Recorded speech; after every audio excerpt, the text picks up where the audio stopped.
जिसे सुनकर हमें बड़ी बरकत मिले और हम चाहते हैं कि वो बरकत आप लोगों को मिले। आप लोग शायद इस गीत को जानते होंगे, कौन से लोग जो जानते हैं वो हमारे साथ इस गीत को गा सकते हैं ताकि आपको भी वो बरकत है, वो आशीष है। गाना है लकड़ी पर लटका नास।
बनाता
hello, praise Lord and welcome to my YouTube channel Jesus saves all.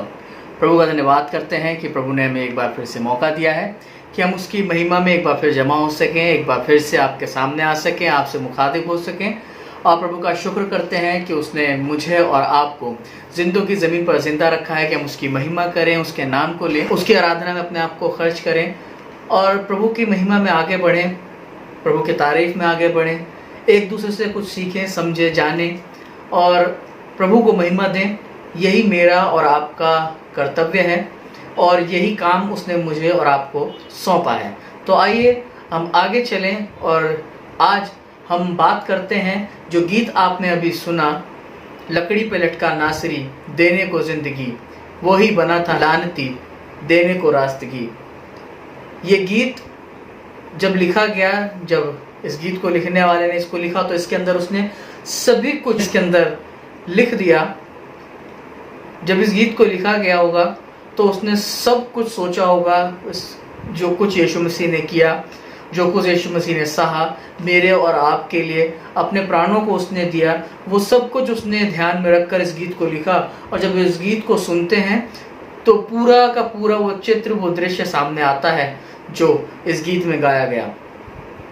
आपको मालूम है अजीजों, प्रभु यीशु मसीह ने ये सलीबी मौत किसके लिए सही? मेरे और आपके लिए, कि हम गुनाहों से बच जाएं, हम गलत कामों से बच जाएं, हम गलत व्यवहार से बच जाएं, हम गलत संगति से बच जाएं, हम गलत लोगों के साथ उठने बैठने से बच जाएं, हमारे पांव गलत जगह पर जाने से रुक जाएं, हमारे हाथ गलत काम को करने से रुक जाएं, हमारी ज़बान गलत बोलने से रुक जाए, हमारा दिमाग गलत सोचने से रुक जाए, हम गलत करने से रुक जाएं और बच जाएं। इस वजह से प्रभु यीशु मसीह ने अपने प्राणों को मेरे और आपके लिए दे दिया था। लेकिन खुदा के कलाम में से आज हम बात करेंगे, जहाँ पर खुदा का कलाम भी आज इस बात को मुझे और आपको बता रहा है कि हम कैसे आज भी अपने परमेश्वर को दुख पहुँचाते हैं, अपने परमेश्वर की बातों को अधूरा करते हैं, अपने परमेश्वर के वचन को झुठलाते हैं, अपने परमेश्वर को प्यार ना करके संसार की चीज़ों के पीछे भागते हैं, संसार के कामों को पूरा करते हैं। आज वचन से इस बात को जानेंगे। निकालिएगा मेरे साथ जो आपको मिलेगा विलाप गीत की पुस्तक, उसका 2 अध्याय और उसकी 11वीं आयत। जी हाँ, विलाप गीत की पुस्तक उसका 2 अध्याय और उसकी 11वीं आयत को अगर हम पढ़ें तो वहाँ पर यूँ लिखा हुआ है, जी, मेरी आंखें आंसू बहाते बहाते धुंधली पड़ गई। वचन का लिखने वाला खुदा का खादिम इस बात को लिख रहा है कि मेरी आंखें आंसू बहाते बहाते धुंधली पड़ गई। इसका मतलब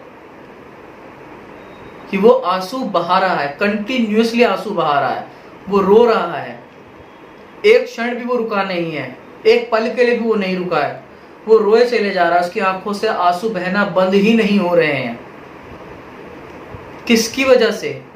अजीजों, जवानों, भाइयों, बहनों, ये सब कुछ मेरी और आपकी वजह से हो रहा है। जी हाँ, सही समझे आप और सही सुना आपने, मेरे और आपकी वजह से। मेरा परमेश्वर इस वचन को बता रहा है कि उसकी आंखें धुंधली पड़ गई हैं दिन रात मेरे और आपके लिए आंसू बहाते बहाते। हमने उसको रोने के लिए मजबूर किया है।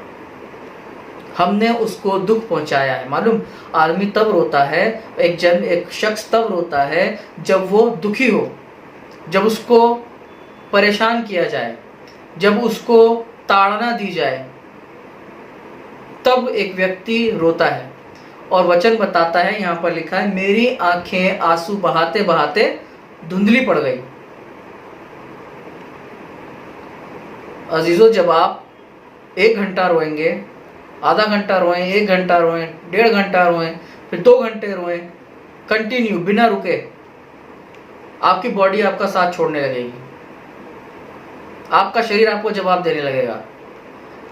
आपके आंखों में दर्द होना शुरू होगा, आपके चेहरे पे दर्द होना शुरू हो जाएगा, आपका सिर दुखने लगेगा, आपको वीकनेस महसूस होने लगेगी। और यहां लिखा है, मेरी आंखें आंसू बहाते बहाते धुंधली पड़ गई। इसका मतलब वो कंटिन्यू रोए चले जा रहा है, रो रहा है।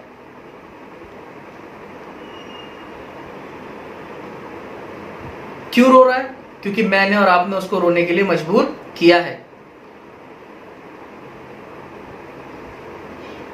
अपने कामों की वजह से, अपने व्यवहार की वजह से, अपने चाल चलन की वजह से, अपने बोलचाल की वजह से हमने उसको दुख पहुंचाया है, जिसकी वजह से वो रो रहा है।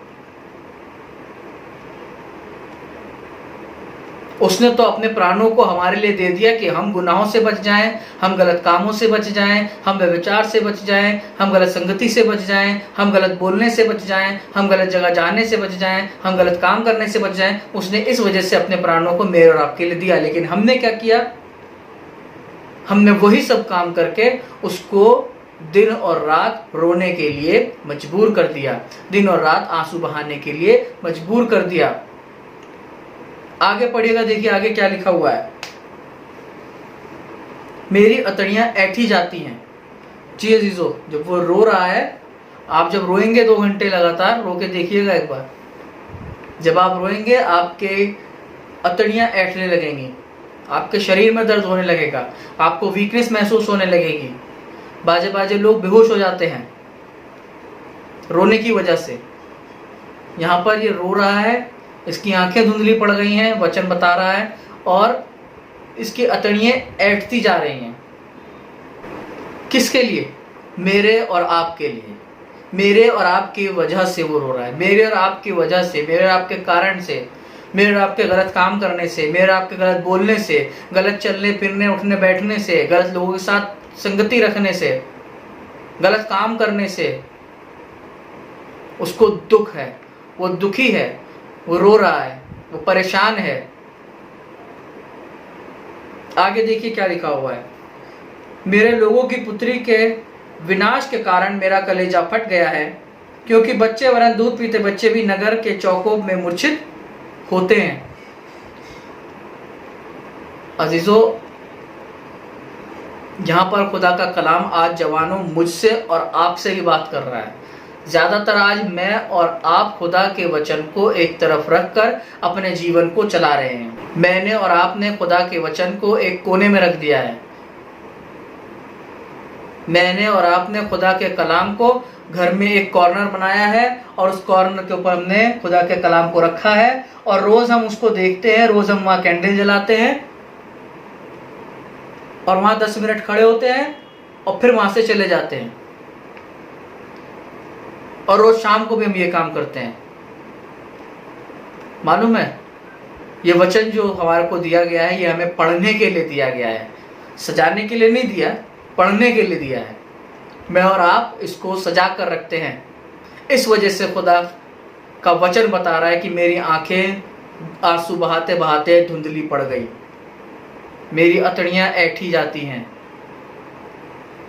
मेरे लोगों की पुत्री के विनाश के कारण मेरा कलेजा फट गया है।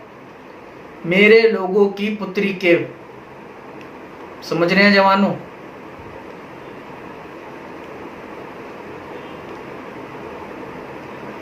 आज वो जवान लड़कियां जो अपने आप को खुदा के कलाम से दूर रखे हुए हैं, आज उनके लिए भी वचन बता रहा है, मेरे लोगों की पुत्रियों के विनाश के कारण मेरा कलेजा फट गया है।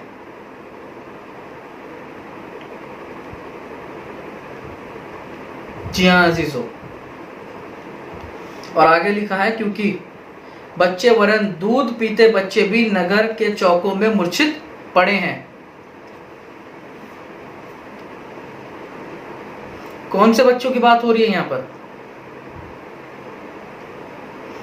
यहाँ पर बात हो रही है उन बच्चों की जो वैसे तो जवान हो गए हैं, बड़े हो गए हैं, शादीशुदा हैं, लेकिन अभी उन्होंने खुदा के वचन को पढ़ना शुरू किया है। अभी उनके दूध के दांत भी नहीं टूटे हैं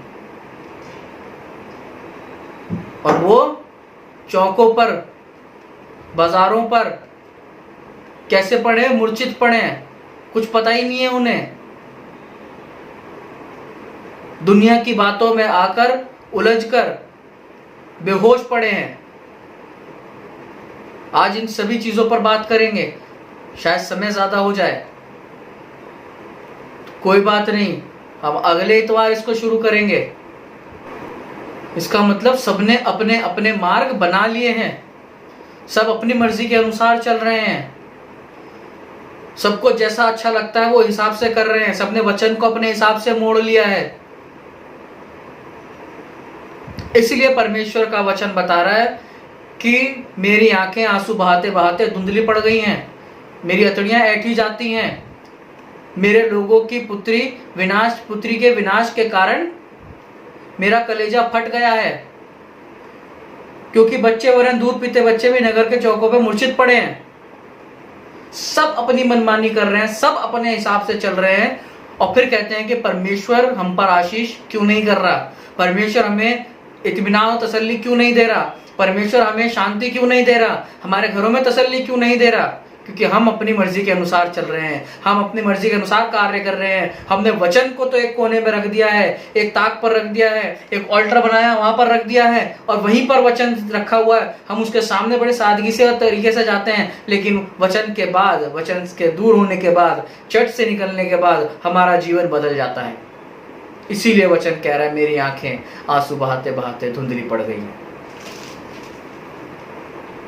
एक आयत निकालिए मेरे साथ जो आपको मिलेगा लय व्यवस्था की पुस्तक, उसका 19वां अध्याय और उसकी 28वीं आयत। जी, लय व्यवस्था की पुस्तक उसका 19वां अध्याय और उसकी 28वीं आयत। आज जवानों तुमसे बात करना मांगता हूं।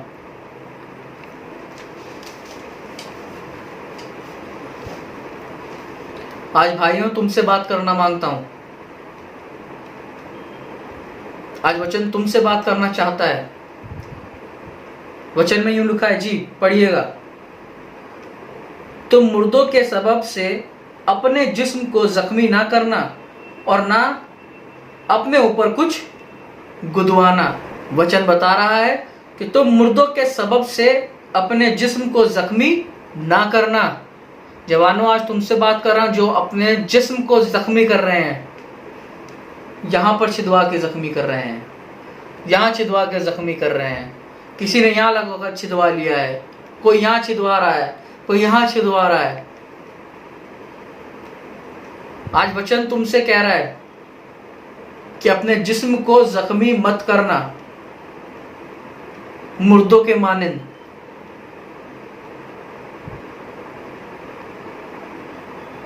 आप जीवते परमेश्वर के लोग हैं, आप जिंदा खुदा के लोग हैं, आप उस परमेश्वर के लोग हैं जिसने अपने प्राणों को आपके लिए दे दिया, जिसने अपनी जान आपके लिए दे दी, जिसने अपने ऊपर कोड़े आपके लिए खाए हैं, जिसने सलीबी मौत जो हमारे लिए थी वो अपने ऊपर ले ली, जिसने मुर्दों के अंदर से जिंदा होकर के दिखा दिया, जिसने अंधे को देखना सिखा दिया, जिसने लंगड़े को चलना सिखा दिया, जिसने मुर्दों को जिंदा कर दिया। आप उसकी संतान हैं और आपने अपने आप को क्या बना लिया? मुर्दों की तरह बना लिया। अपने जिस्म को छेद कर, अपने जिस्म को नुकसान पहुंचाकर, अपने जिस्म को जख्मी करके आप क्या कर रहे हैं? आप उसको दुख पहुंचा रहे हैं, आप उसको रोने के लिए मजबूर कर रहे हैं, आप उसको दुखी कर रहे हैं। मुझे और आपको ये बात समझने की बहुत ज़्यादा ज़रूरत है कि क्या मैं और आप परमेश्वर के लिए अपने आप को सही तरीके से चला रहे हैं। अजीजों, मैंने और आपने बहुत सी बार परमेश्वर को दुख पहुंचाया है। बहुत सी बार मैंने और आपने परमेश्वर को दुख दिया है। वचन बता रहा है इस बात के बारे में। हम शौक में, हम दुनिया के लोगों को देखकर अपने जिस्म को छिदवा रहे हैं, अपने जिस्म को जख्मी करवा रहे हैं। अरे फलाने ने यहां पर पहना है, हम भी पहनेंगे। फलाने ने यहां दोनों में पहना है तो हम भी पहनेंगे। फलाने ने यहां खुदा करा लिया, हम भी कराएंगे। अजीजों, आसमान जुए में ना जुतें। ये सब काम जिंदा परमेश्वर ने करने के लिए कहा ही नहीं, और आप संसार की बातों में उलझकर, संसार के कामों में उलझकर, परमेश्वर को छोड़कर अंधकार के कामों में अपने आप को उलझाते चले जा रहे हैं। एक और बात पढ़िएगा, आगे लिखी हुई है जी, और ना अपने ऊपर कुछ गुदवाना। गुदवाने मतलब समझ रहे हैं ना। कई बार मैं और आप अपने शरीर के ऊपर गुदवाते हैं, लिखवा लेते हैं। कई लोग यहां लिखवाते हैं, पीछे गर्दन पे डिजाइन बनवाते हैं, यहां लिखवाते हैं, यहां डिजाइन बनवाते हैं, यहां बनवाते हैं, यहां बनवा लेते हैं। क्या कर रहे हो आप? ये वचन मना कर रहा है। आप सोचिए, आप जिंदा खुदा के लोग हैं और आप मुर्दों के से काम क्यों कर रहे हैं? कहां कहां लोग गुदवाते हैं। एक भाई को मैंने देखा, उन्होंने यहां गुदवा रखा है, यहां गुदवा रखा है, यहां गुदवा रखा। क्यों? परमेश्वर ने वचन बताता है, परमेश्वर ने कहा आओ हम मनुष्य को अपनी समानता में और अपने स्वरूप में बनाएं। और आपने क्या करा? जो परमेश्वर ने बनाया और कहा अच्छा है, आपने उसको बिगाड़ दिया।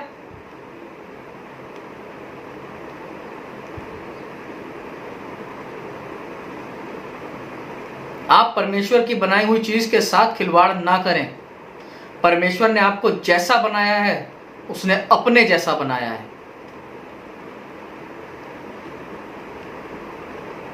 और आगे आए तभी खत्म नहीं हुई, उसके आगे लिखा है मैं खुदावंद हूं।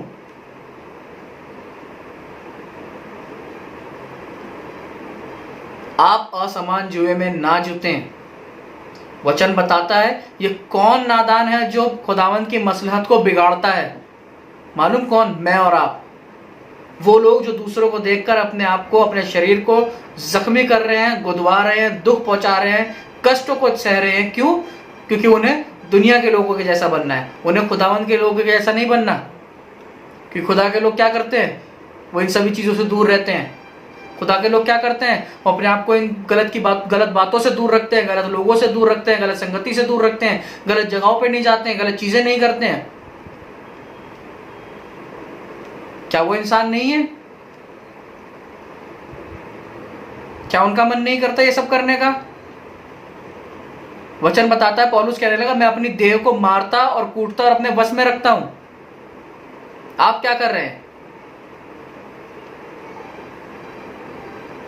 अगर आप चाहते हैं कि खुदा का अनुग्रह आप पर हो, खुदा की आशीष आप पर हो, खुदा का साथ आपके साथ रहे, तो आप इन तमाम चीजों को सोचिए और अपने जीवन को इनसे अलग करिए।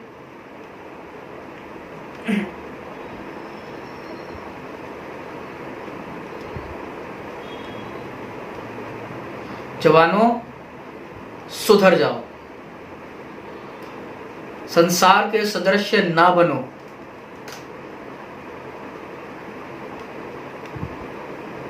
कि संसार तुम्हें उलझा लेगा, व्यर्थ की बातों में फंसा लेगा और तुम परमेश्वर के प्रेम से, परमेश्वर के अनुग्रह से दूर हो जाओगे। अगर आप चाहते हैं कि ये परमेश्वर का अनुग्रह आप पर हो और आप परमेश्वर के प्रेम में बने रहें, तो जवानों, इस बात को याद रखिए कि उसकी आंखें दिन रात आंसू बहाते बहाते धुंधली पड़ गई हैं, उसकी अतड़ियां ऐठी जाती हैं।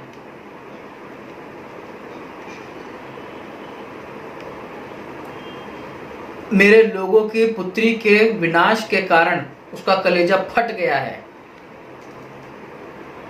बच्चे, वरन दूध पीते बच्चे भी नगर के चौकों पर मूर्छित पड़े हैं। वचन बता रहा है, अजीजों, मौका आपके पास है।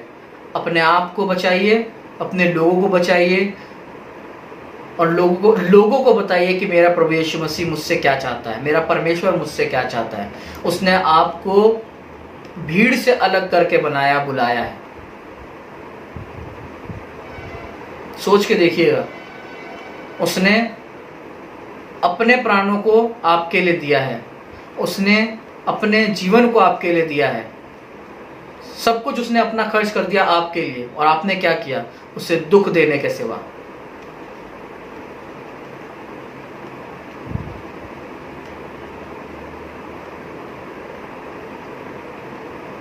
अजीजों, अभी भी मौका है, बदल जाइए। छोड़ दीजिए वो रास्ता जो अज्ञानता की ओर जाता है, छोड़ दीजिए वो रास्ता जिसके अंत में मृत्यु है, छोड़ दीजिए वो रास्ता जो संसार की बातों में ले जाकर आपको गुमा देता है, और पकड़िए उस रास्ते को जो आपको अनंत जीवन की ओर ले जाता है। मेरी बात मत मानिए, वचन पढ़िए।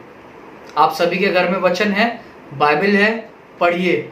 नहीं है, आप बाइबल के बारे में नहीं जानते हैं, तो उन लोगों से मिलिए जो बाइबल के बारे में जानते हैं, बाइबल पढ़ते हैं, उनसे बात करिए।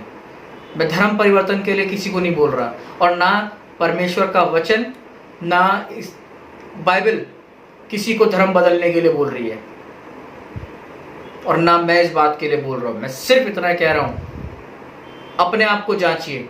अगर हम, बाइबल बताती है, अगर हम अपने आप को जांचते तो सजा ना पाते। हमने नहीं जांचा, इसलिए हमने सजा पाई।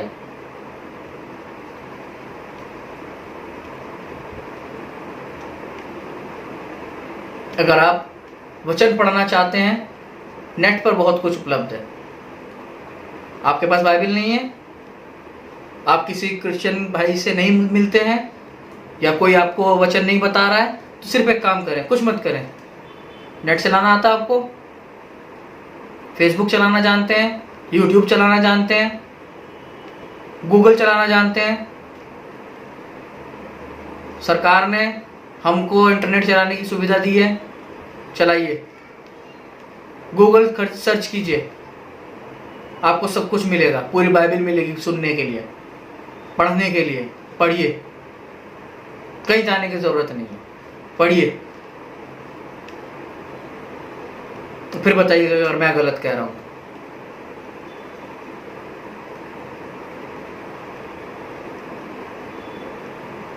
ये मौका मेरे और आपके पास है कि हम अपने आप को बदलें। हमें समय मिला है, इस समय का सही तरीके से लाभ उठाएं, लोगों को बताएं, खुद भी बचें और लोगों को भी बचाएं, क्योंकि जो नासरी लकड़ी पर लटका है, उसने मेरे और आपके लिए अपनी जिंदगी को दे दिया है। परमेश्वर मुझे और आपको बड़ी बरकत दे। जय मसीह।